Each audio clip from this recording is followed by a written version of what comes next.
Good evening, good morrow, and good day, and welcome to another edition of Slice and Dice. And I say another edition, it's been a little while since our last session. In fact, it's been pretty quiet on the channel. Thank you for tuning in and sticking with us.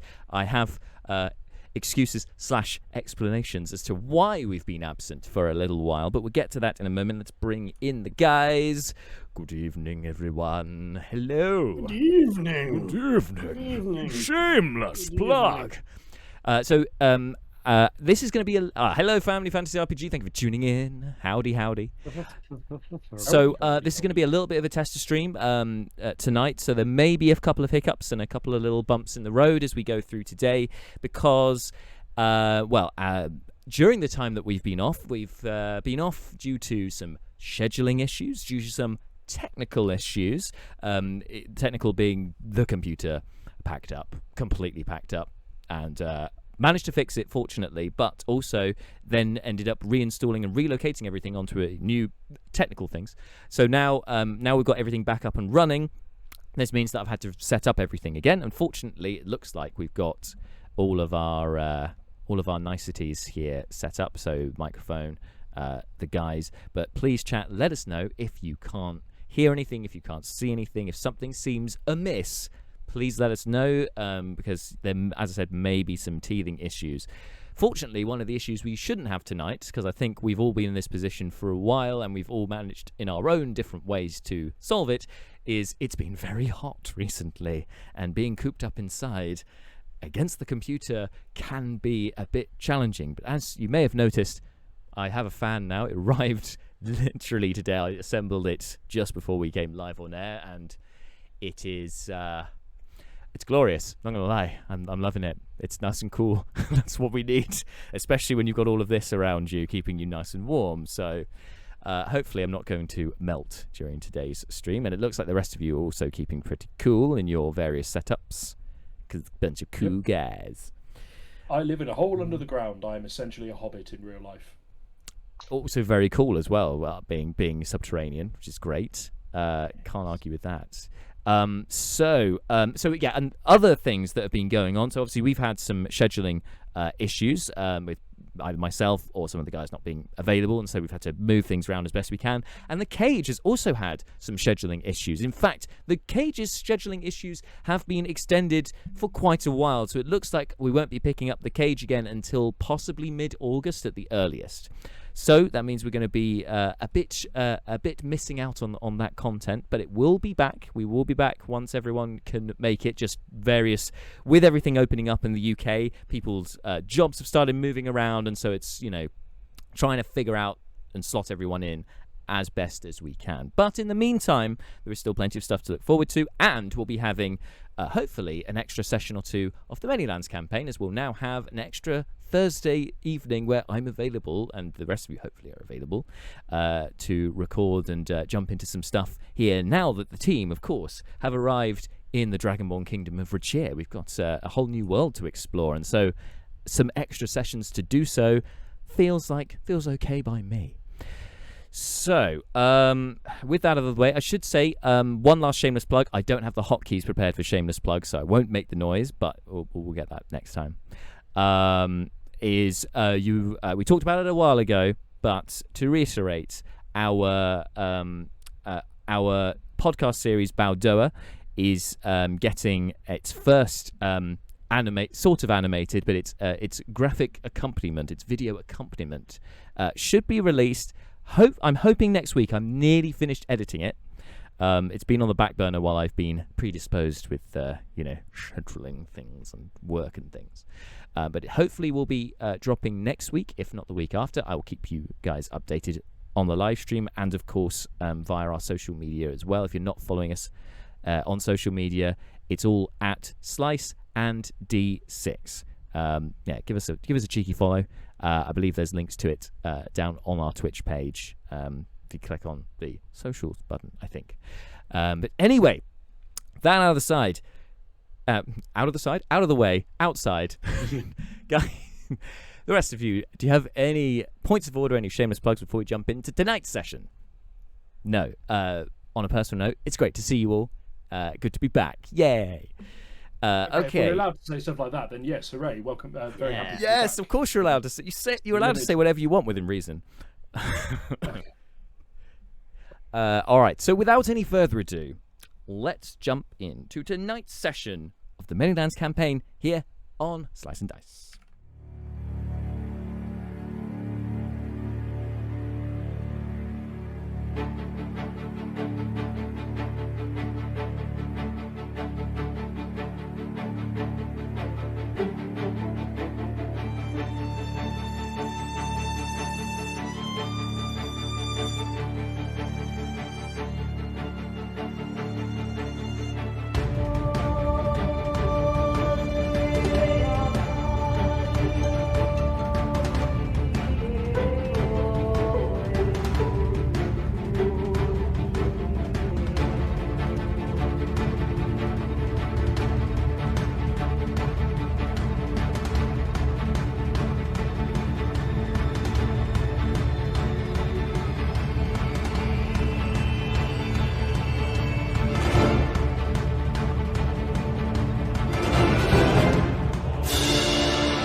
And we are back. So, guys, last time on the Manylands campaign, you guys were finally reunited in the Eyrie with, of course, the Arakocra monks there, playing host to both yourselves and the Wyvern Riders from the Dragonborn Kingdom, led by Drez, who has kind of befriended Brucon. There's a weird kind of bro kind of, you know, rivalry, like they're buds, but they're also rivals. It's an interesting relationship between the two of them, and you're also accompanied by Greenblade the Ranger, who brought you guys the bone dagger at Seth's request, because Seth has a plan apparently, or at least wants to keep an eye on the bone dagger to make sure the red mages don't get it. And if you guys have it, it's less likely the red mages will pick it up, or so the theory is anyway. So finally, after being reunited, after some less than reassuring discussion with Drez, it was enemies to lovers trope alert. Yeah, could be between Brucon and Drez. I guess we'll see. It was a discussion between you guys that was less than reassuring from Drez about the fate that could befall you upon being taken before the king in Rachir. You guys were, yes, very hesitant to go along with Drez at first, and you had every right to be, because he was not, even under Zone of Truth, he was not guaranteeing you any safe return to Burakrin after seeing the king. In fact, the discussion centered around Neris, of course. There is the sort of side notes that you guys were believed or alleged to have been spies from Burakrin, but it seems the king would take a big interest in Neris because of being an elf with dragonborn scales, and that scales no less of Xarndak, the great red dragon, the deceiver, a blight upon the Manylands back in the day. It seems highly suspicious and highly interesting, and so apparently members of that clan that followed Xarndak, Clan Ushbek, from way back when, were exiled from Rachir. Many were taken prisoner, some were slain, and others escaped. And so with those three options, none of those sound great as far as Neris is concerned. So you guys were rightly cautious about continuing with these guys. However, you were kind of coerced a bit, because the number of wyverns that were against you could prove a problem if you were to take these guys on in a fight. And you then were given some provisions, some glimmer of hope from your ranger companion, Greenblade, as he had not been summoned to Rachir. He was not there when you guys attacked the Eyrie to try and liberate it from the Manticores. And so the Dragonborn didn't seem to have an interest in him. So he's agreed to go back to the Moonrunners, who, as you know, are a group of smugglers who move between the border between Rachir and Burakrin. And those guys owe you a favour anyway after some work that you did for them. Although Greenblade is not aware of this, but that's certainly going to be useful to you. He's going to report back to them and hopefully get some friends on the inside of Rachir for you, should you need to escape in a covert manner from the Dragonborn Kingdom. You may have some people to help you do that. And the Moonrunners do smuggle people as well, so this would be within their remit. So that, with that hope latched onto, you guys tersely and eventually rode on wyverns, or were carried in Malar's case by a wyvern, across the border and into Rachir. And it's quite a different sight from Burakrin. The lush greenery of Burakrin is left far behind, and instead a much more brown and grey, kind of desolate place before you, pockmarked by the great settlements with jagged bronze-tipped structures lining the sky. The most impressive of which, sorry, my words, was the Palace of Herthir, which gleamed in the sunlight with, it seems the entire palace appears to be plated, or at least sort of it gilded in a sense, but in bronze.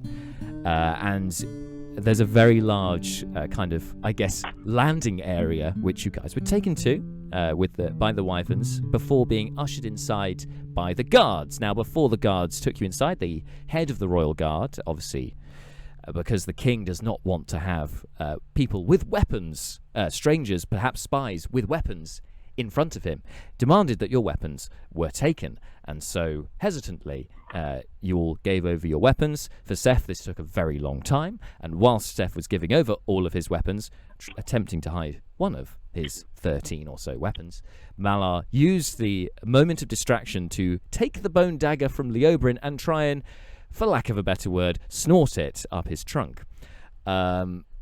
This did not work.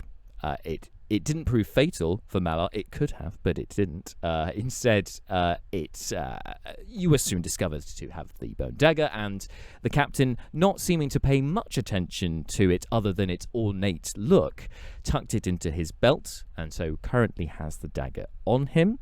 And the rest of the guards have taken the rest of your weapons. You were then led to a waiting room to await being summoned before the king. And as we left last time, you had just been summoned, and before leaving the waiting room, you were the spellcasters were asked to give their spellcasting stuff over. Malar, being the convincing, somehow, chap that he is, a man of the cloth, was able to hang on to his holy symbol. However, Leobrin has given over his tome, which was very carefully placed in a sack, along with Brina's leather-bound tome that's been put in the bag, and Neris's ring, which is her arcane focus, has also been put in the bag. As for the rest of you, Seth hasn't paid attention to you needing any sort of arcane focus. You know, given how many weapons you have, didn't seem like a spellcastery type. And you've also all noted that inside the palace there is an anti-magic field. Brina made you aware of this when you entered. She was the one to detect there was some sort of dampener going on any sort of magic within. And that's where we're going to pick things up now. So, you guys are led into... you're led through many corridors. Again, it's got this kind of Parisian medieval feel to it. The corridors, there aren't any windows through here. It seems you're moving further into the centre of the palace. But it's still got the very high ceilings, and as you kind of look up as you continue through, you can see these kind of motifs on the ceiling, almost like kind of reminiscent, I guess, of stalactites, but imagine stalactites that are ornately decorated with sort of dragon gargoyle type creatures and the like going on. That's the kind of feel as you go through here. This place has some serious history behind it, and many of these gargoyle dragons have open mouths with small candles within that seem to light the area. As you're led through these corridors, a couple of twists and turns later, you can see a much larger room spilling out ahead of you. What first takes your notice, those of you in front, is you can see what appears to be a very small chair in the mouth of a very large remnants or skeleton of a dragon's skull. You can see the great maw of a great dragon sort of right behind this seat, and you can see there is a single humanoid dragonborn, surprisingly, upon this chair or throne, if you will. As you step into the room, you can now see that you are, in fact, in the throne room, and there is a nice few steps leading up to the throne itself. As you get closer, you notice the throne itself also appears to be made out of this same kind of dragon bone. It looks like it's got many sort of teeth poking out of it. It doesn't look very comfortable to sit on, but nonetheless, you can see the king in with his crown. Very beautiful piece, made entirely of bronze, indicative of the kind of style that you've seen throughout the palace at the moment. Sitting before you, not looking best pleased, but kind of a bit grumpy, like he's been there a bit too long. And standing next to him, a very obedient servant in a long brown robe. Kind of, it's not sackcloth. It looks like it's a much finer material that this particular person is wearing. Standing next to him on his left, and on his right, you can see a much smaller figure. This appears to be a kobold with a jester hat on, in the colours of green, red. You see also some gold, some blue, white, silver, and bronze as well. There's a mix of colours there.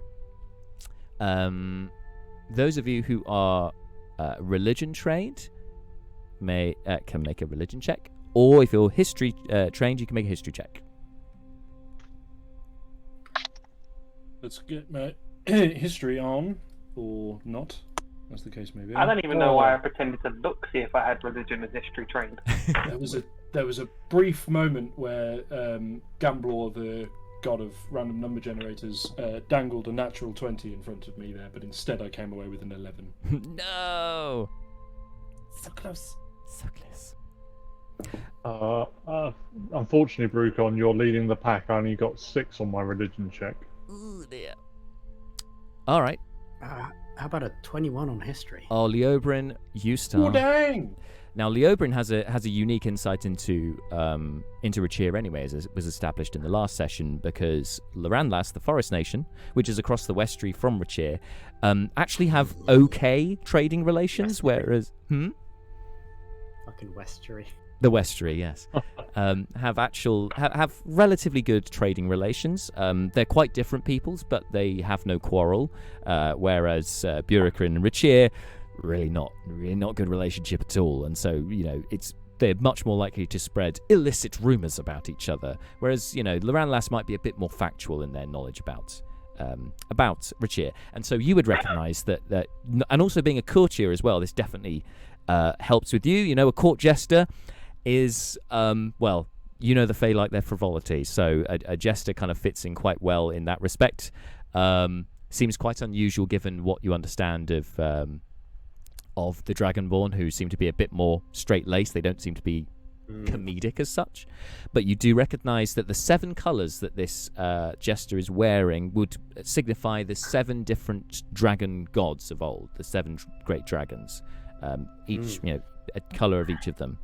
So you would recognise that. That's a nod to all of those. And you also remember that the crown on the Rachiri flag also has a jewel each of the different colours of the dragon gods. They're very important to the Dragonborn people.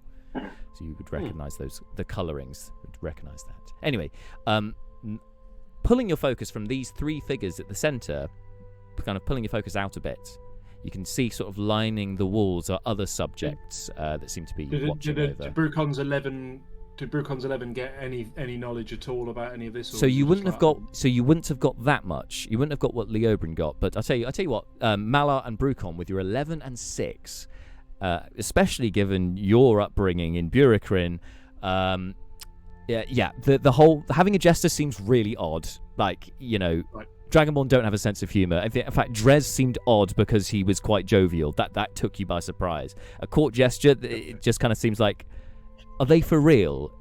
Is this really a thing? You kind of, you almost feel a bit suspicious about the fact there's a jester here. It's a bit like if you walked into the House of Commons and then the Speaker of the House had like a big squeaky child's toy as their like.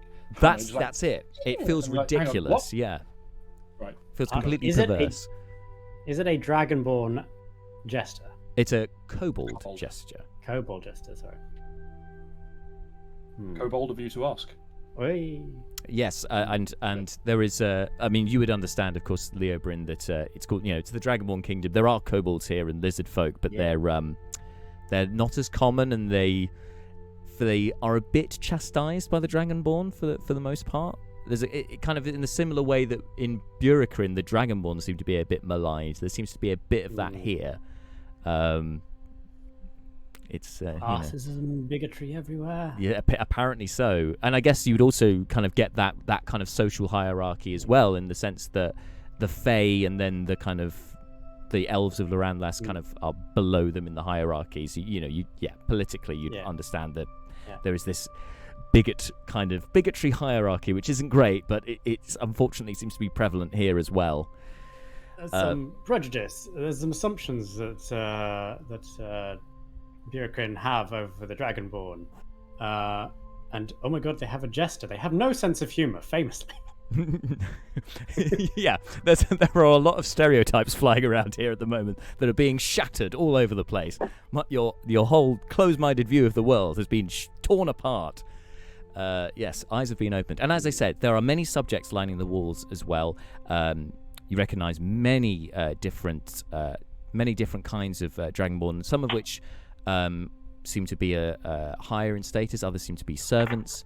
You get occasional glimpses of different shadings, different sort of patches of different coloured scales. There seems to be representation from each of the major Dragonborn factions, if you like, or clans here present for this meeting.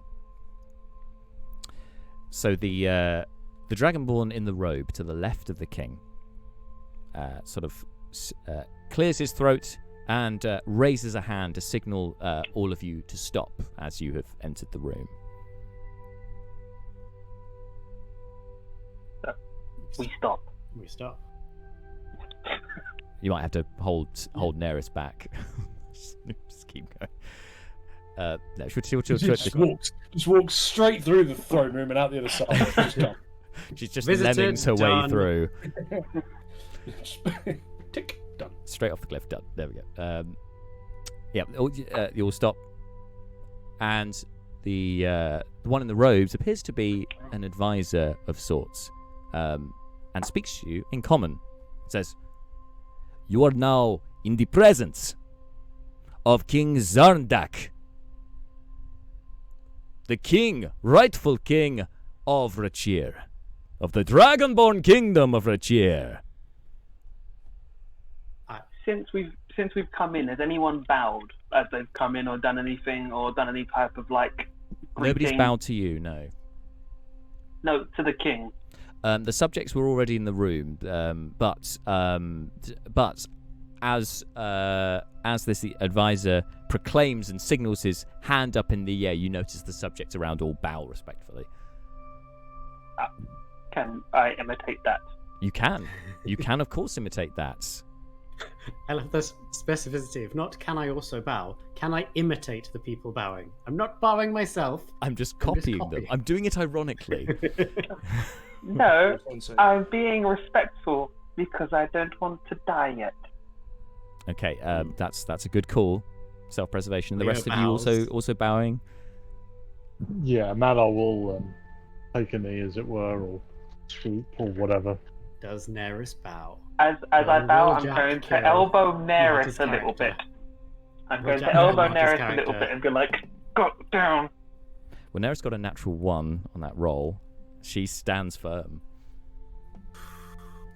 Brucon also does not bow. He does Brucon does a kind of a nod.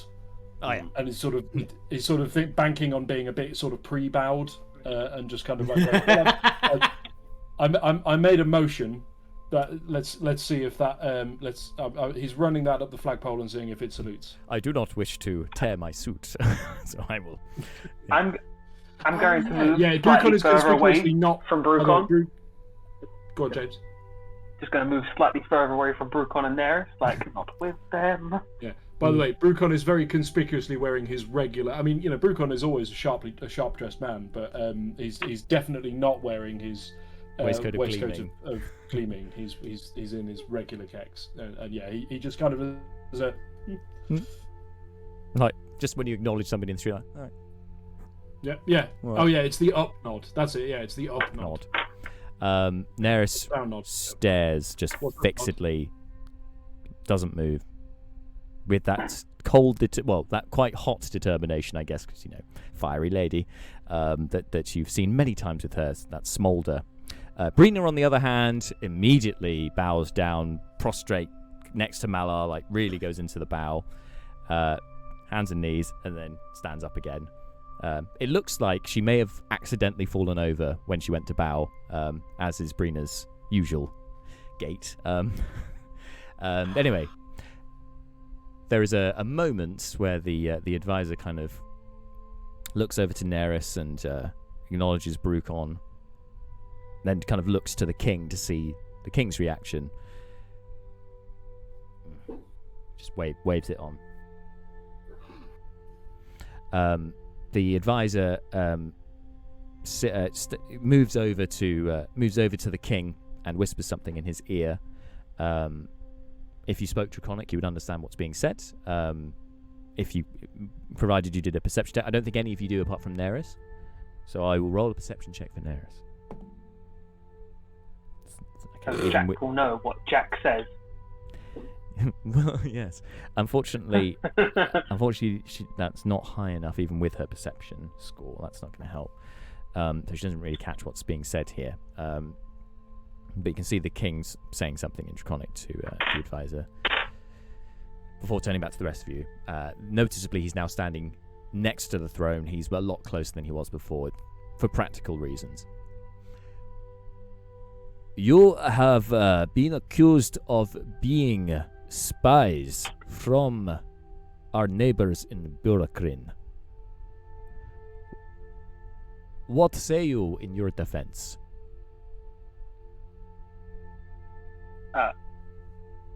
Innocent, and also, why have we been accused? I think that's because we were in territory they claim is theirs, as people from other nations. As you can see, we are a multicultural group, also a large group, neither of which are good recipes for spying. We also not very subtle. Yes. We're very noticeable. We're from multiple different nations. And we showed ourselves to you very promptly while rescuing some of your citizens. And the other kingdom kind of sucks.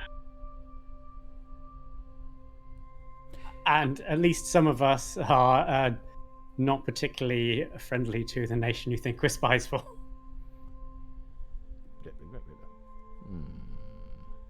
You see, the king actually kind of takes his hand out of his,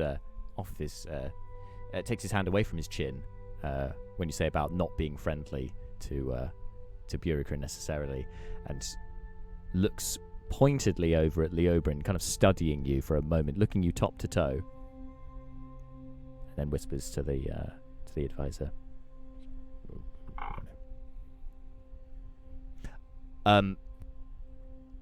Which of our citizens did you save, you say?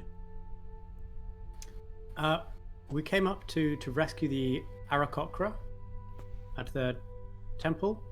They had been enslaved by some manticores to capture small people, I think was their remit. They were looking for a specific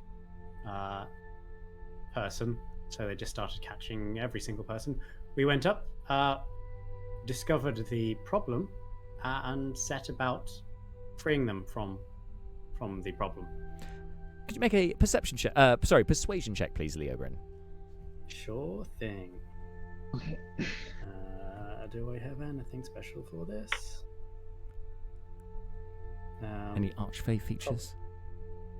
Well, I mean, I can bop off Fey Presence, but that's only 10 foot. I'll You'd have be to step enchanted by forward that. to get them in range for that. Mm-hmm. Which seems like a bad idea to No. to just You're- aggressively approach the king. Yes, and you have You'll- noted there you'll are charm guards all of posted us. around as well, including the ones who escorted you in, of course, Yeah. including the captain. Don't think I have anything fancy that's not magic that can bonus this. That's fine. It's fine. I've got a +7. So, 16. 16. Okay, not bad, not bad. All right. So the moment of whispering again before the advisor turns back to you. Before he speaks, he's interrupted by the jester, who obviously picked up on what was being said between the two of them, and saying and just starts flapping his wings as if imitating an Arakocra, before the king just swats him away, just hits him in the head to the back of his hand, and he promptly stops. Neris is not at all amused by this, and just but just turns to the rest of you and says, "The short one's name is Mirth." So she clocked what was being said between them and caught that. Cool. Right. Don't recognize him. How tall is the kobold relative to Brucon, out of interest? Kobold is about sort of more like Brina's height, so Brucon would be a foot taller at least. Right, okay. Brucon's gaze quickly flicks to Brina, and then he goes, "No, wait, no," and then looks back at the kobold. He goes, "Right, got it." Gotcha. The advisor then, after that interruption, speaks back. His Majesty was informed that it was you who brought the manticores to the Eyrie. Our source told us that manticores were working on behalf of Burakrin. This is what we were told. Then why would they have made the Arakocra kidnap Burakrin citizens? Oh. You tell us. Why were they trying to kidnap Burakrin citizens? We didn't get the full story on that, in fairness, but they seemed to be operating under the instructions of some kind of other entity, a druid or somebody. They were, from what we saw when we first went in there, they were, and actually what we overheard of their discussions, they were acting under the command of an individual. And that individual escaped before we were able to find out more about their purposes. But as my colleague here says, if they were working for Burakrin, then it's pretty curious. I mean, I could understand if this was your classic attempt at establishing a casus belli, then fair enough. But using it as a pretext for sending some spies into Rachir in a very obvious sort of way just doesn't seem to scan to me, says Brucon, and then he pulls out his hip flask and takes a glug, glug, glug. Brucon, can you make a persuasion check? There is a pause after Brucon finishes speaking as the Dragonborn tried to take in and filter out the jargon from what he was actually saying. Yeah. Baffle them with words, Brucon. Baffle them with your words. Right, persuasion. Can I? Filibuster! Can I? Is it good, or can I try and assist you in your? No assistance needed. That is a 24. Ooh! Now, when you mentioned the druid, there was an audible sort of murmur of uncertainty. The advisor turns to the king and relays what you've been saying as best as he can. You notice he pauses occasionally and has to think about how to say what you said in a way that would translate properly. Some of the metaphors don't really work. Anyway, eventually, following the discussion, turns back to you. Can you describe this druid for us?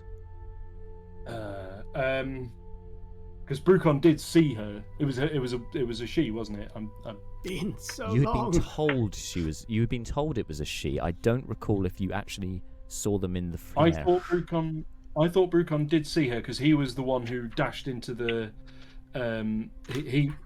While the other group were throwing up illusory dragons to distract. Burakrin made a beeline into the main chamber towards where the little people of Hilberg had been incarcerated, and I think he did see. No. As much as it's been a while, but I thought I remember Burakrin at least getting a glimpse of them. History check to see. You can make a yeah. In fact, you can make a history check. Leobrin, you can make a history check. I think sorry. You can all make history checks. Yes, it's just some of you are more likely to succeed than others. You'll have different DCs. That history check for Burakrin was 21. 21. Okay. Let me check. That's a good point. We definitely saw an eagle laugh at us. Me. We did. Well remembered. We did. Histoire. But wasn't the eagle laughing at us the eagle that you cast Speak with Animals on from the party? Bounty hunter trackers. I can't speak with animals on myself. So Sorry, I was talking up and I was saying, "Hello, can you help us?" And it went, "Nah." Wasn't that the eagle that was with the bounty hunters that we killed? It wasn't with the bounty hunters, but because I'm going to say that we don't need the history check because you guys have already remembered. So 22. 22, 22, 21. Okay, you guys have got this. So okay, we can give it to you nice and clear. So Leobrin, you remember? Yes, when you cast Speak with Animals, it's when you were tracking to try and find Greenblade and separately and again Jackburn at the mountaintop. When you were same. Yes, so it was the in same the woods, one. but also up on the mountain. And then you saw it up in the Eyrie when just before the illusionary dragon bit, that as an eagle, the same eagle, was in the central tree in the Eyrie, and then it flew off just as shit hit the fang. This fan. Was that shit hit the fang? Oh no, okay, no. I think I said fang by accident, but yeah. Okay. Anyway, sorry. Yeah, carry on. So yes, you do. So you do recall. So yeah, go ahead. You can relay this however you wish, but yes, you've got the information there. So we didn't see them. We didn't see them as a druid, but the druid in person. We were, but we were told about a druid, right? Yes, you told. It was the Aarakocras told us. Some kind of elf. You were told, and female. You know this. Yeah, this is what you were told. The Aarakocra described a female elf. There was a druid that was approaching. We only interacted with, I believe, that druid while they were in eagle form, mostly because I tried talking with the eagle because I can speak with animals, and the eagle just kept laughing at me and flying away, which is not my usual response from animals. Usually they're quite happy to hear from me because they don't get many conversations. Yes. That's my point. You see the advisor translates what you say and then seems to go very loud in Draconic at focusing on one particular point that you mentioned, to which all of the subjects start to titter a little bit. And then you see Murph in particular, the kobold jester, picks up on this and starts making animal noises at you. Just starts going. I'm feeling somewhat get slapped. Mocked. Thank you for. The king raises his like hand and everyone shuts up immediately, and then points to you. Lack of belief in my ability to talk to animals, or anyway, we'll gloss over that. Any more questions? The king. I have Actually, I have a question. King leans over to talk to the to his advisor, and then as soon as Brucon pipes up, he, with a look of a little bit of thunder, like the king has been interrupted here by this guy. There's a moment, and then he just lets you speak. Con pauses before talking and does a little a nod, a kind of like, I recognise that you didn't immediately go to the off with their heads place about that, and says, just to ask, I'm just curious. It was mentioned that you had information that you had been told that we were spies and that the Manticores were working for Burakrin. I understand, information received confidentially and so on, but is it possible for us to know anything about this source of information? We've made some enemies over the last few months.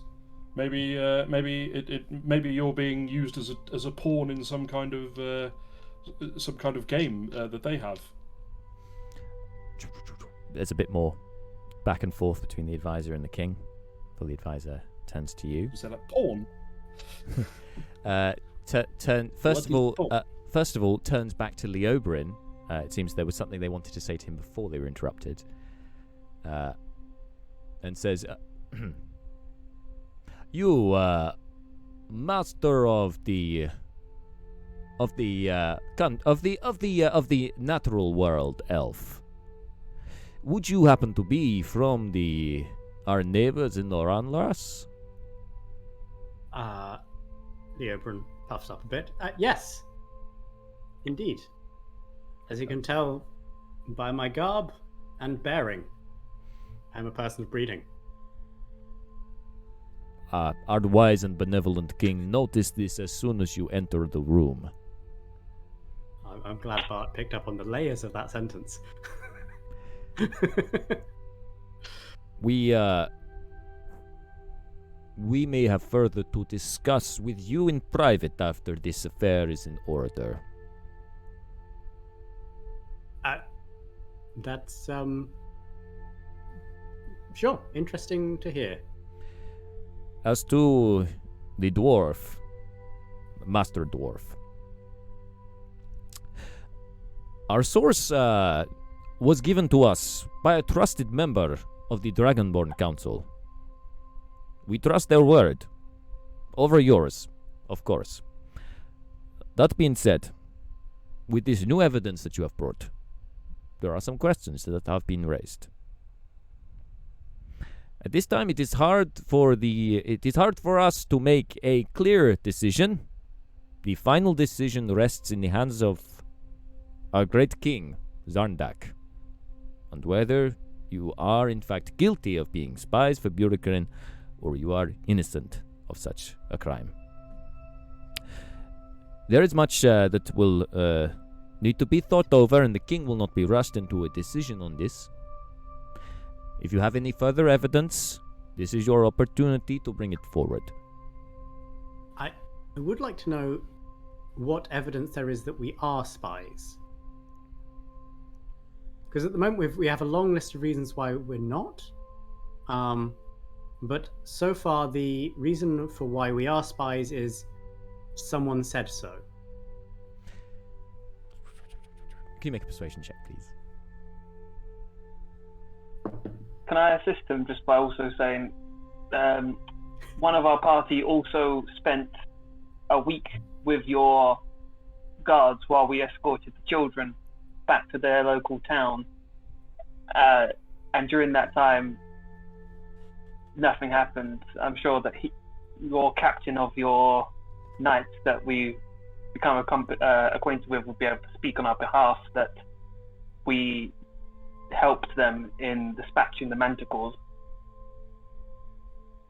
Yes, you can. With you actually providing that information. Yes, sure. Go for it. You can have advantage. Yeah. Didn't make it better. It's okay. 17. 17. All right. There is again discussion between the advisor and the king, and then one of the subjects sort of strides forward out of the ranks, very loudly and draconic. Seems a bit pissed off, banging his chest. This one you can see has a patch of blue scales on his neck, and is in a very, very fine silken robe, and with a very large sort of almost mayoral-like necklace piece about him.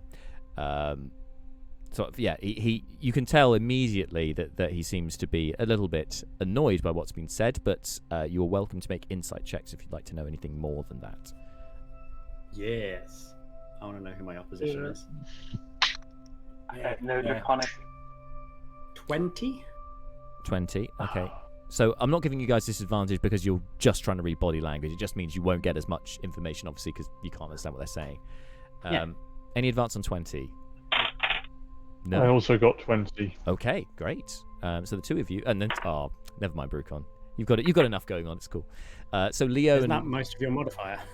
It probably is, actually. So Leo and Malar, you get immediately by this guy's body language, not only that he's annoyed, but the way that he's reacted to, it seems from what Seth has added to the equation, it seems that that this guy seems to be in some way in charge, or certainly some kind of leader type, perhaps of the Wyvern Riders, or maybe of particularly of that group of Wyvern Riders.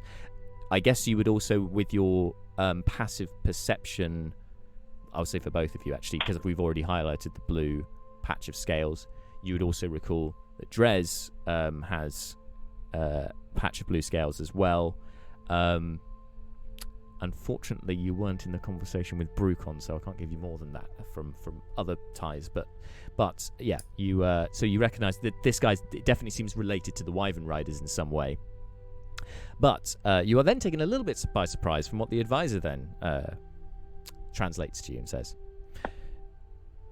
This is, it seems, our Lord Caladan is a little offended about the questioning of the source, for it was his informant that was given the information, and it is his Wyvern Riders who were dispatched to assist in the Eyrie. Yeah, great guys, excellent at killing manticores. Yes, the Wyvern Riders were vital in us not failing in our. We were very, very outnumbered when the manticores arrived, when the Wyvern Riders arrived and helped and saved the day. We are not casting any aspersions against them, but you say the Lord Caladan says it was one of his people who was informed. So there's actually a chain of information, and where that information came from is probably a troublemaker if they're trying to spread false information. Leobrin, for this, can you make a... Yeah, this will be a persuasion check, but it's going to be a difficult one because these are quite big claims that you're making about troublemakers. I threw in tons of flattery in that. No, the flattery will help. Don't get me wrong, but given that it is quite the accusation that you're coming out with, I think in this situation, disadvantage. Very pointedly saying that it is not the Dragonborn. Yeah, that's immediately I went. It goes against the grain for them. DC 30 to DC 28. That was good flattery. The DC certainly has changed. It's just the disadvantage is still there because it's can Burakrin attempt to help Leobrin by saying, yes, the week I spent with Drez, I was having a quick look now to see if I know I recorded his clan name, family name, whatever the convention is, but Lambold it was. Lambold, thank you. Yeah, so Burakrin steps forward and says, "Oh yes, absolutely. I spent a week with Drez clan Lambold, and as his I don't know insurance, I suppose. And he treated me very well. We got on we got on spiffingly. He shared with me your fine local moonshine substance. It was lovely. The fiery drinky stuff, very good. No, we certainly wouldn't wish to suggest that the Wyvern Riders are unreliable. They were dragons of the dragonborn of their word, and helped us out in a real jam.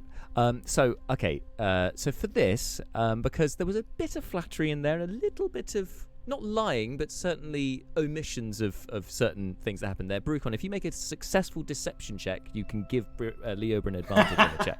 Okay, well, here we go. Let's see how this one works out. Okay. So that will mean you have a straight roll rather than disadvantage. Once again, really balanced on the cusp there, but it went my way. That's a 19. All right, so Leober, it's just a straight roll rather than disadvantage on this. Oh, okay. Cool. I didn't realize it was disadvantage first, so I'll go with what I had rolled. Okay. 21. Ooh, okay. You guys, good job. You got the right people doing the right things today and rolling well. Yeah. Okay. Yeah, I think much more that second. Much bit more that for you, yeah.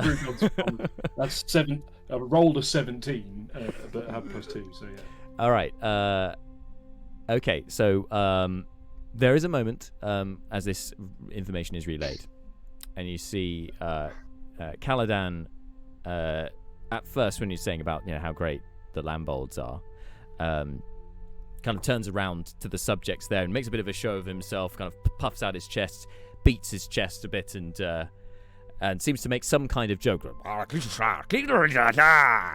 they're like, some mirth, some humour around the audience, including Mirth the jester. Burakrin nudges Neris and goes, "Did you get that?" Neris is still staring at the king, and the king is staring just as coldly at Caladan, who's making a bit of an arse of himself at this point. Okay, Burakrin. Okay, so Burakrin nudges her a bit, goes, "Did you get that?" Looks up at her and goes, "Oh, yeah, I can see you've got other things on your mind. Never mind." Amazing.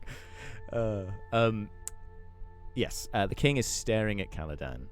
The advisor continues speaking in Draconic, and you see the mood change all of a sudden. Caladan sort of drops his arms and turns around and kind of stares daggers at Leoberin from about the informant before turning to the king, and you can see his stance changes. His shoulders drop. He's quite a big guy, quite a big, imposing, even for a dragonborn. This Caladan, quite a big, bit of a gut, bit of a just big in all aspects chap.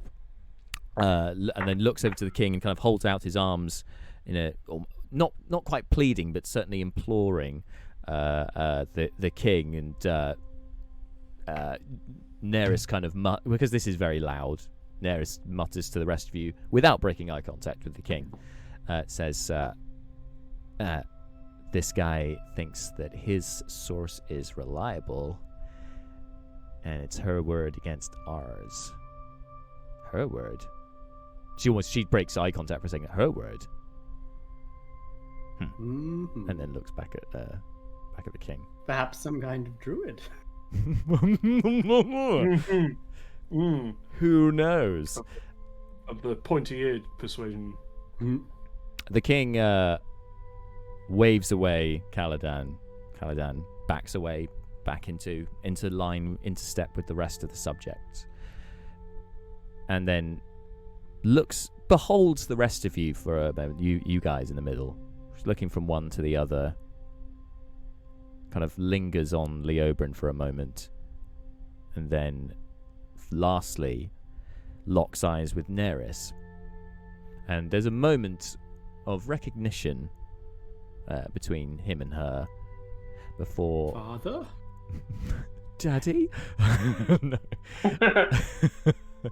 Before, without breaking eye contact, leans over to the advisor and starts whispering in Draconic.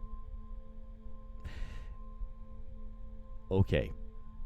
So, what you have provided for us today certainly has raised some questions about the information that we were given.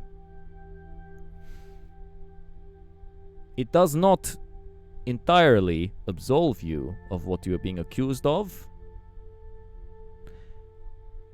He then turns back to the king. The king hasn't given him all the information yet. There's again, the king's regarding all of you, You can make insight checks if you'd like to try and read his body language about what's going on here. Voice chat. I think James just dropped out of the voice chat. FYI. Okay. So Thank you. Thanks for letting me know. Let me keep. And that sounds like he's back. Yep, he's James, registering. Have we got you? Oh no. Buddy. No. James? Hello? Oh yeah, there we go. Hello. Gotcha. We've got you. back. You're back. He's back. Inside checks you with Jack, yeah? Back. Sorry, did someone want me in that minute I was gone? Yeah, well, get We're above all that thing. offered the opportunity to do insight checks. Yes. Okay. You're trying to show. You're reading the king's body language about what's going on here. Yeah. Ooh, a 20. Not natural. I like it. 20's good. 20's enough. So remember, I'll come to you, Burakrin. Anyone else? What you guys 10. got? 10, Seth. All right. Leobrin? Nothing to be worried about. Less than 10? Okay. 6. 6. All right. Malar? Also 10. Okay. So the three of you. So Burakrin, you'll get more information. You three. He's kind of hard to read. No. He is looking at you in the... Almost in the... It's a bit unnerving. It's the kind of way that... It's the kind of way that those wyverns looked at you when you first started fighting them. Or the manticores looked at you like you're a meal. Like you're something... An aperitif. You're something that can easily be... I'm a real removed. snack. You're a real snack, yes. He's got hungry eyes, but not in the not in that way. Certainly in the hungry eyes. Much more in the I could do whatever I like and remove you from this earth, and I would not bat an eyelid about it. A cold stare indeed. Burakrin, however, with your 20, and given your monk training, actually, it's quite appropriate that you got a good roll on this because, you especially given your experience with the Aarakocra, who you had to read body language from, you could not understand what they were saying, and they couldn't understand you for the most part. Fists are the window to the soul. Yes. Your monk-like insight, your intuition tells you that the king seems to be grasping with something about the lot of you. He seems to be looking at you without wanting to be too obvious. It seems that he is sizing you up as if he has a use for you, as if you fit into something that he wants. But he doesn't want to give that away. Adventure planned for us. He's got something in mind for you, perhaps a patron or whatever. But he has plans for you. He's not only making plans for Nigel. I'm sorry, that's an XTC reference. I just had to get that out there. It's fine. It was a deep cut. It's fine. Moving on. One day somebody will watch this and go, "Oh, I get that reference," and then please comment on the YouTube chat if you got that reference, and if you didn't, don't.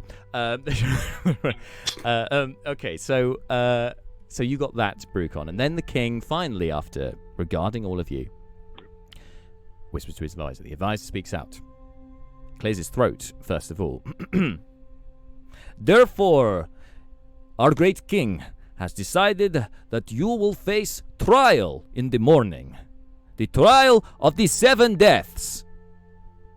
And there's a big cheer from the jester, most of all, and the subjects seem quite appeased by this also. My lord, 7 deaths?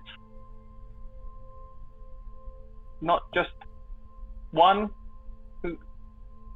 Why? What is this trial? It is one trial, but you must face the 7 deaths.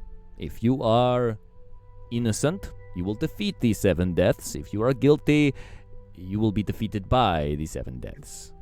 It's a trial by combat, Seth. I'm sure. Is it trial by combat? Yeah. Is it trial by combat? Can we get our weapons back for trial by combat? You will have your weapons will be provided to you for the trial, yes. Along Can with our your magic people use spell magic? things. Yes, your spell things will be provided. That is fine. All of your items will be returned to you. The trial will be at first light tomorrow. Ah, fantastic. But first, you say, hang on, I'm new to this area. I don't know what the kind of climate is like. When you say first light, are we talking, before the cock crow, or what are we looking at here? I'm not a mornings person, you see. Is it summer or winter? Is first light 4 a.m. or like what 11 time? a.m.? The advisor kind of turns to the king like, Burakrin goes, "Oh, do you know what? It's fine. Don't worry about it. I've done it is when the first light appears on the horizon. I know. I understand. It's fine. Sun. Don't worry about it." Okay. However, Burakrin takes another drink. However, that is the trial of which you and you and you and you and you. So he points to Malar, points to Brina, points to Brucon, points to Seth. Will face. But there is another matter that we must attend to right now. You are the elf who bears the mark of Ushtag, are you not? Neris has not moved and remains unmoved. Do you have the soundboard? I mean, I could. You can if you want. It'd be quite fun. But I'm happy to also fill in the blanks. Do you want Neris to respond positively or negatively? Yes. Just a yes. Which one? Just a yes or something close.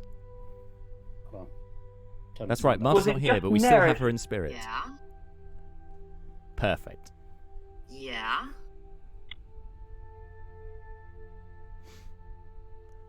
Now you won't have a soundboard for this, I think.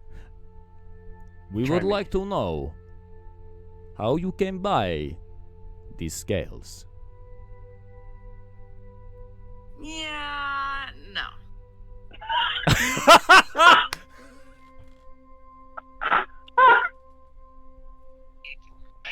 So perfect. So perfect. Holy shit. That was too good.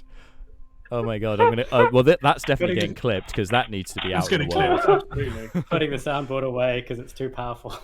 With great power comes great responsibility. Whoa, we can handle this.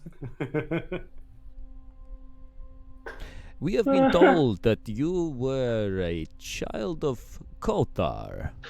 Is that right? I mean, I came from there. Yeah. I was chased from there. And then I fled to Burakrin. If you must know. The king is very interested in Neris. How he was looking at you guys before, ×2 with Neris. Very interested in her.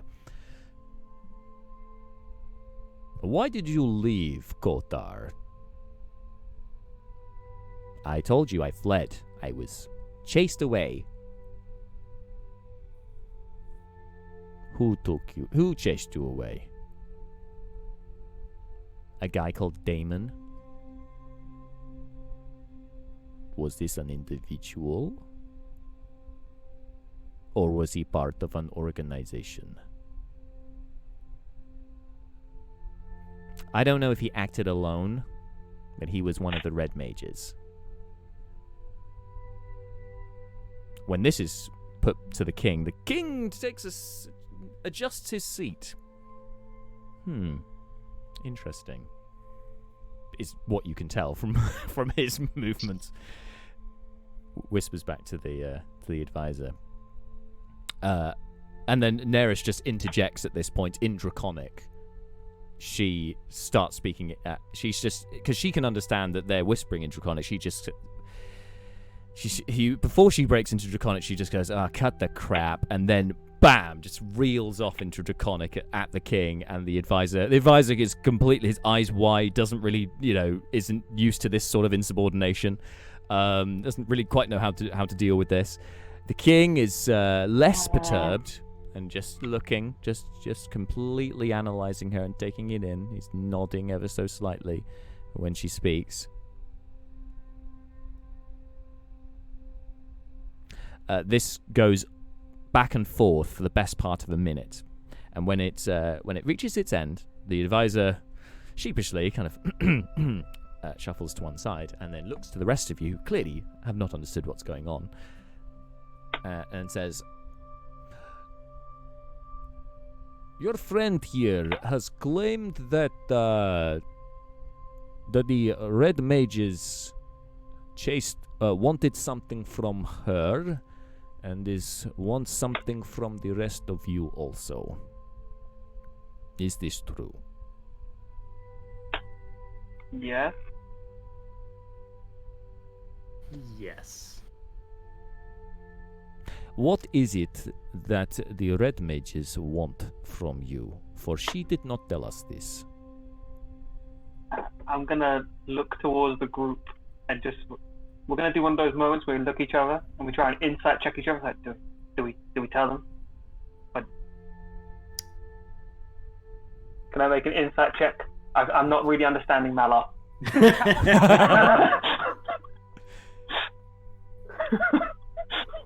We're all doomed. I mean, We're dimmed! All doomed. Leo would lean towards telling the truth in this situation. But The red mages wanted an item that a small person in Burakrin had. That's why they were kidnapping small people. The king, his eyes light up, flicker, as you after you mentioned it. After this was translated, should I say, to him, ever so briefly, before he composes himself again and brings back kind of the stern features that he's been holding most of the time, his resting bitch face, if you like, and turns to the advisor and whispers to him again. The advisor turns back to you.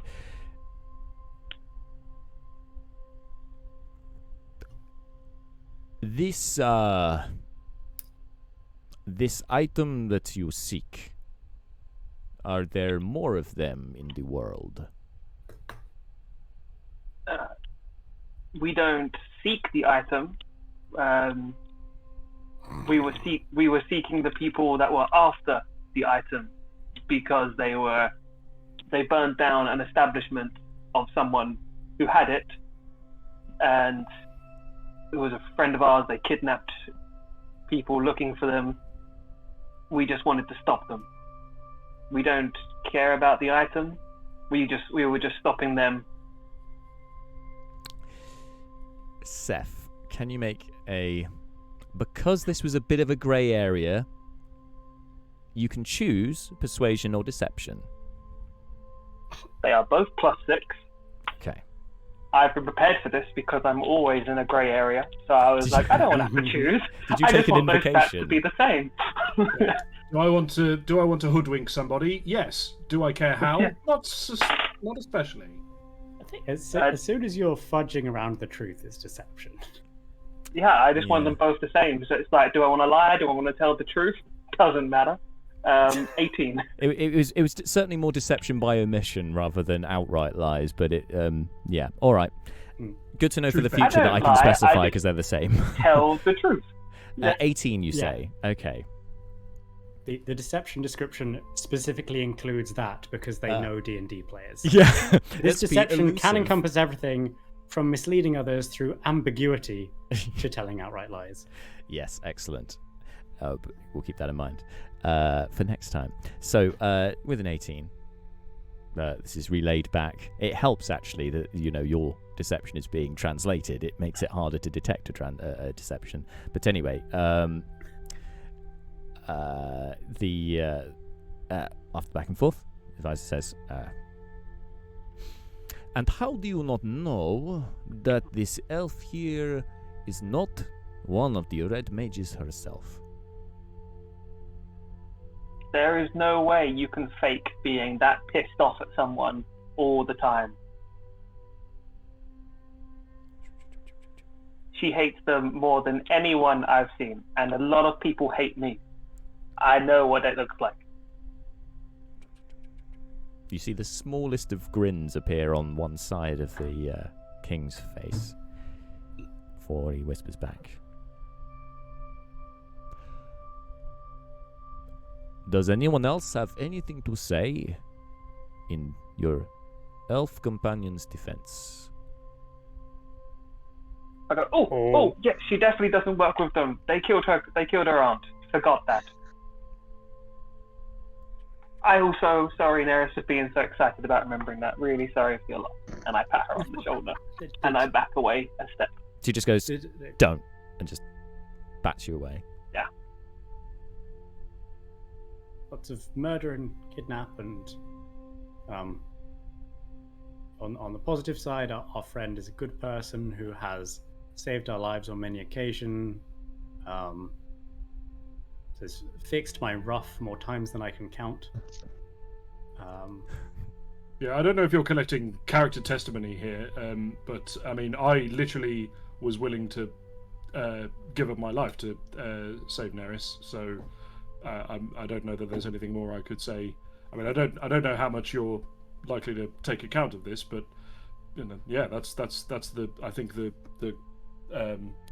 biggest commendation I could give, really. Yeah, she's really how much nice. damage. Mostly, I mean, she's how a much bit. damage she could reach. She can be a bit, abrasive, but she's I think her heart's in the right place. I've not known her very long, but she seems fine. And if these guys trust her, then I would too. Okay, there we go. Says Brina, who's clearly not as charismatic as she is intelligent. Yeah, right. Yeah. And then she kind of looks slightly longingly to Malar, like, "Help me!" Oh, now let me introduce myself. My name is Deacon Malar Shade Creek at the Hammerfell Institute of the Eight. Starting to smell of roses now because of the item.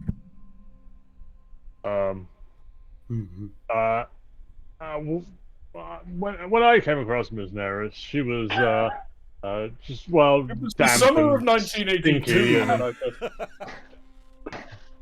Sorry, yes, she has a particular mannerism about herself, but I can vouch for the fact that all the rest of us headed down into the darkness to retrieve Ms. Neris, and if she was working with the Red Mages, she did an awfully good job of appearing to have been tortured.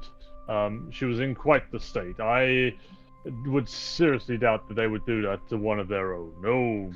No, they are pack hunters. They're better in groups, not as individuals. And Ms. Neris, if you can say anything about Ms. Neris, she is her own person. So it was a little bit. Everyone was a little bit distracted at first in your party. The Dragonborn were listening intently, but what was distracting Malo was when you first started your speech and you did the everyone looked to Seth expecting his item to go off. That has the recording, and in fact, nothing happened. Anti-magic field. Anyway, this information is all relayed back to the king. There is a moment of contemplation before he whispers back, and the advisor addresses you all. It is touching testimony of your friend, that you believe her to be trustworthy and one of your own, and that she would lay down her life for the rest of you. In which case, we would like to offer your friend, you, looking at Neris, the choice. You may face the trial of the 7 deaths with the rest of your companions, or you may face it alone.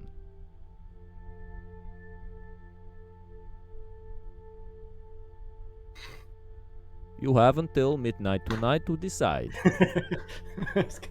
I thought you were waiting for Neris to respond. Yes, that would be difficult. Yeah. let me pull the soundboard up. Yeah.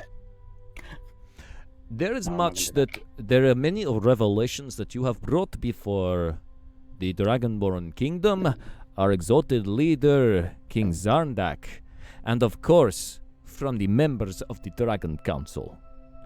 There is much that we need to discuss about this, but we will not do so in your presence. You are free to roam the rest of the city for today.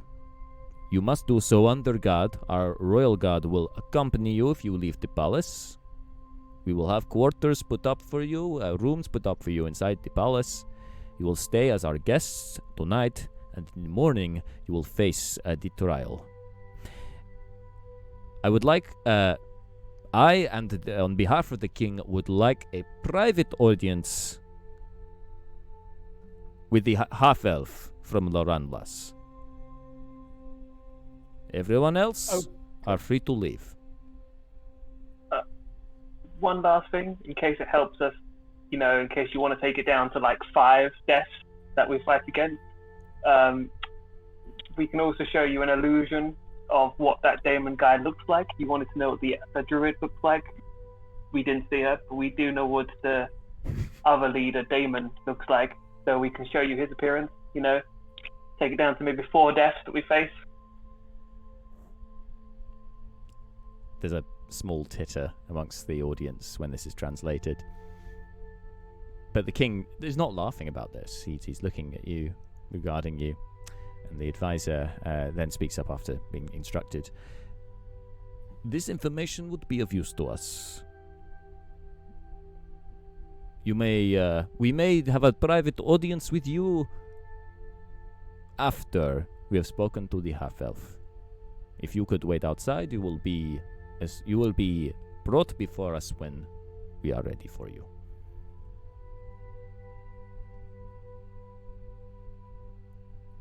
Thank you. Like, oh, fuck. Just leave. So you're all being ushered out. The guards are kind of also kind of, gesticulating for people to leave through the main entrance out of the thing. Now, the captain of the guards has been lurking at the back, and he kind of then takes the lead with the rest of you and just kind of grunts and issues to one side. You can see most of the subjects are heading out. Sort of, it seems there is a natural thoroughfare, if you like, going through the palace directly from the throne room out towards what looks like a sort of a large entranceway, a very long passage, and you can just see at the other end it looks like a large sort of large double doors, looks like the main entrance. But he's issuing for you to go off to one side, back the way that you opposite the way that you entered this area. So you came from kind of the right hand side. If you're facing the throne, you're now going off towards the left hand side, opposite side. And he just says quarters, and then points at Zeph, you, and then points down at the ground and says, stay. Stay. Heal. And one of the guards just then stands sort of next to the spot that he's pointing to and just nods. Stand at the spot. So as you guys are shepherded out of the room. Once the room clears, Leo Bryn, Yes. you notice the Just echo for that's now in the clarity, chamber. When there was the trial of 7 deaths, Yes. I don't think they pointed at Leo. Is Leo currently exempt? Okay, yeah, just checking. Cool. So you notice now now the bodies are out of the room, that actually this is a very large and echoey chamber. You only notice it when like Caladan was booming the resonance in this place. But anyway, now that it's clear, other than yourself, the advisor, the jester, and the king are the only ones left. Yes, again, it seems a bit odd that the jester is still here. Anyway, the king. I was going to say, everyone else can see him, right? But they've already talked to the jester, haven't they? Yeah. Okay. Just checking it wasn't a random hallucination or god in disguise. In fact, when he when you look at him for a moment, like, what is he still doing here? He just kind of reaches behind his back and pulls out a multicolored baton and just starts waving. Mm-hmm. And you're not sure whether he's being aggressive or he's mocking you. It's very hard to tell. Anyway, the king whispers to the advisor, and the advisor then bows courteously and leaves the room. And then the king adjusts himself very slightly before speaking to you in common. Good, because I don't speak Draconic. Hello. Your friends are going to face the trial of the 7 deaths. You are of Loranlas our allies, and one of few that we Yes. have. We do not want to cause an incident with our neighbors and with our allies, which is why you are exempt from this trial. But It's what we call still diplomatic immunity. indeed. But you still think that I'm a spy for Burakrin? I do not believe you are. I also believe that you are a man of honor. I could tell from how you spoke. There's no deception around you. There is no falsehoods around you. Which, given someone in your position, is uncommon. But I see you. So I'm going to confide in you what I suspect is really happening. And you may relay this to your friends if they can keep it to themselves. I trust most of them. And the ones I don't trust, I can definitely trust to keep things to themselves. Good. You don't know it, Seth. I have not said any description of Seth. I do not. I personally do not believe. Honestly, genuinely, I think the person who is least trustworthy is probably Brucon, because he likes to get shit-faced. Well, yes, there is that. Do Back in the moment. Do I know a Withak? Of course I do. Gossip Withak. He's right over there. Anyway, the king speaks to you. Personally, I do not think that you are in fact spies from Burakrin. I believe there is a spy causing machinations, ultimately, that is meant to be against me and to dethrone me. I am the last of my line. My son and heir and my wife were poisoned but a year ago. It was believed to be by Burakrin spies, though we never found them. However, I believe that perhaps this is from one of the rival clans who's looking to take over the throne for themselves. I have subjected you to trial, the rest of you to trial. Not only for show, not only because it is the custom in these circumstances, for I do not want to cause any alarm or suspicion amongst the other clans, but also because I believe if they are successful, that they may be able to help find the real spy and find out who is trying to attempt a coup against me. I mean, yes, you're not really earning their trust No. by putting them into a death match. No.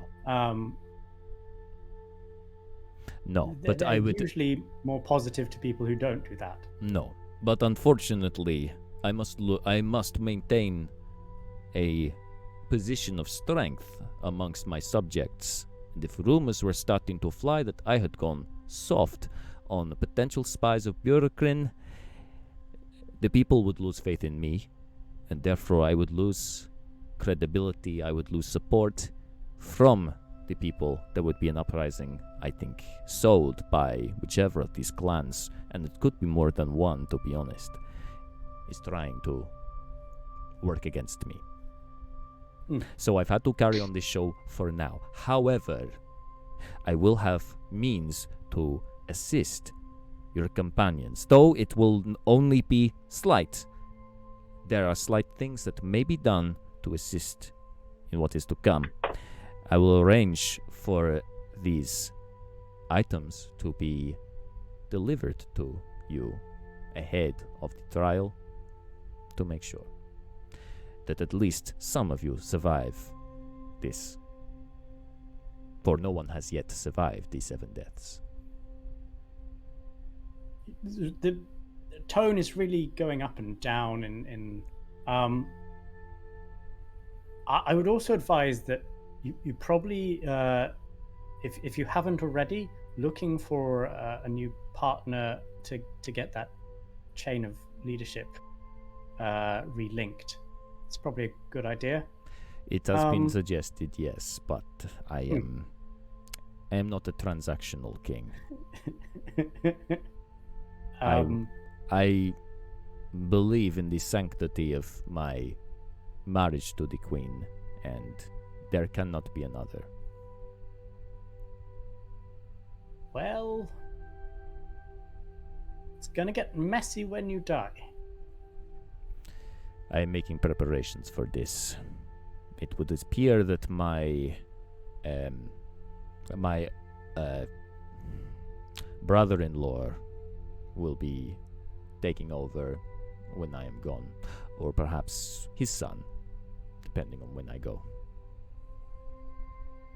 But it will stay in our clan, and that is the most important thing, or cousins of our line, anyway. We are descendants of Zesk the First, the Gold Dragon. He was the most respectable, I would say, of the dragon gods. But of course, very much so. In keeping my friends alive, perhaps I should be with them.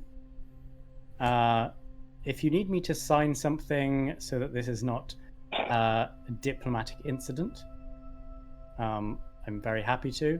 Yes.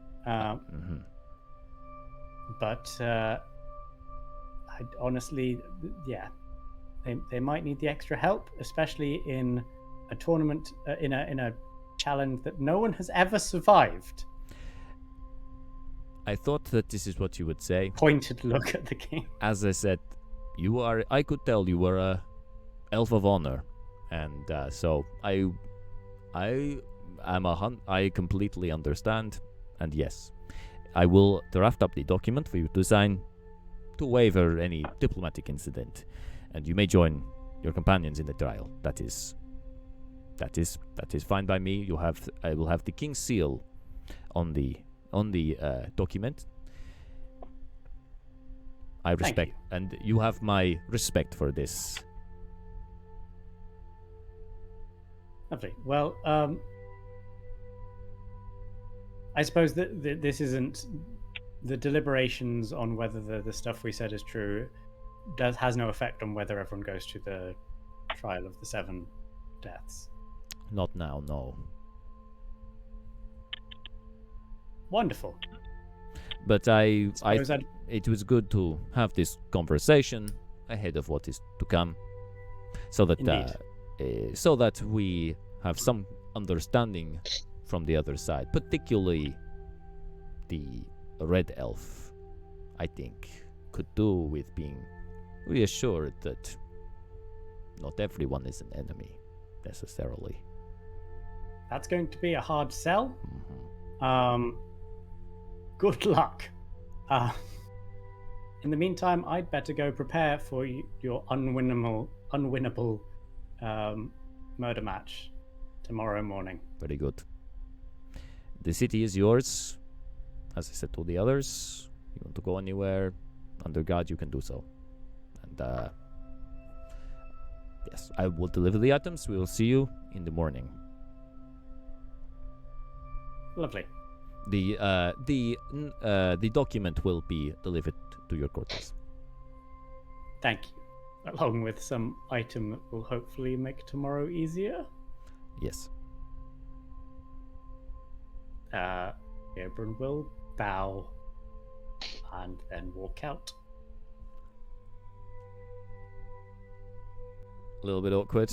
I can understand that. And Seth, you can see how awkwardly Oberon looks as he leaves the room. Now, we will wrap things up here. But Seth, if you're what you wanted to say, if you think it's not going to take very long, we can squeeze it in, or we can do it outside of game, whatever you'd like to do. And then next time we'll pick up with if you guys want to do anything in Herthia and then the trial. I don't mind. I think he just wanted me to show him what Damon looked like. Yes. But hoping to make the trial easier. from showing him that. That was about it. So, I'm sure he won't let me. He'll allow you just to show him show the Damon. things that you can do that.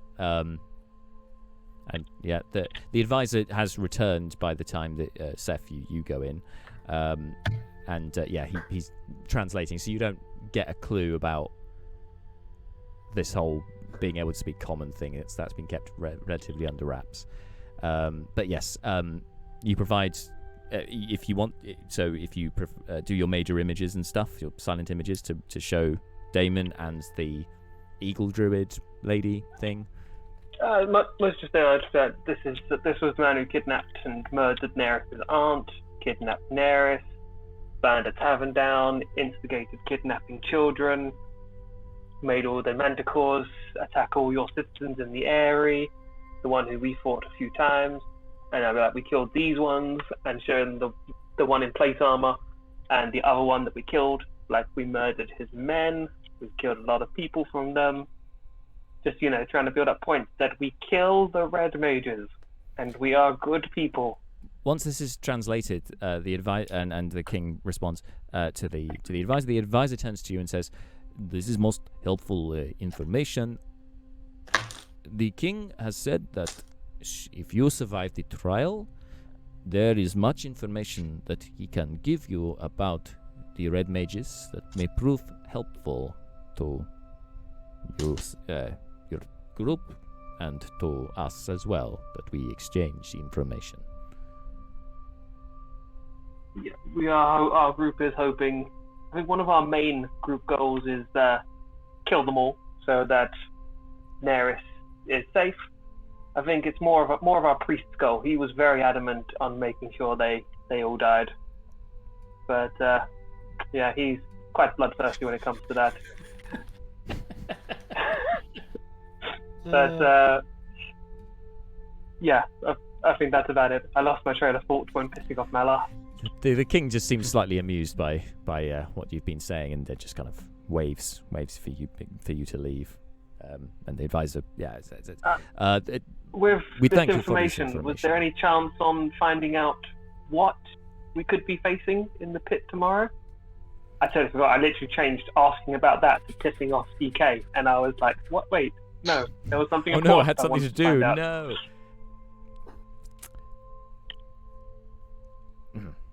There are rumors about what these 7 deaths are.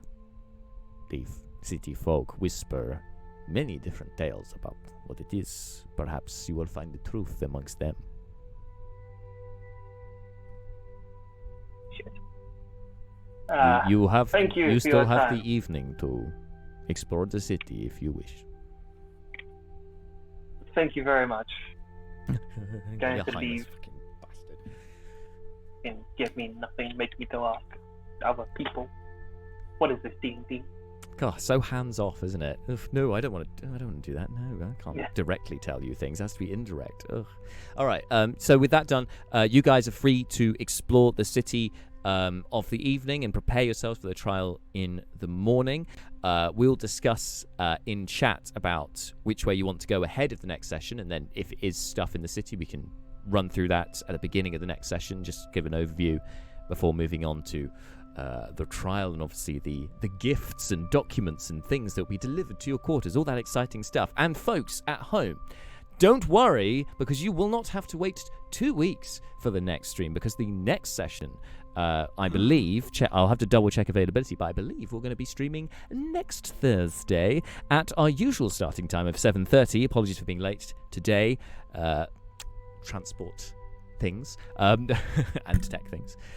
So I hope you can join us for that in a week's time. This episode will be going up on our YouTube along with all of the other sessions so far in the whole of the Manylands campaign, which you can check out right now on our YouTube channel. There's a link to that on our Twitch page. It says catch up and it's got the YouTube logo. Click on that, it'll take you straight to our YouTube channel, so you can catch up and make sure you're all read up and watched up ahead of the next session, which I'm sure is going to be a momentous one, so make sure you don't miss it, folks.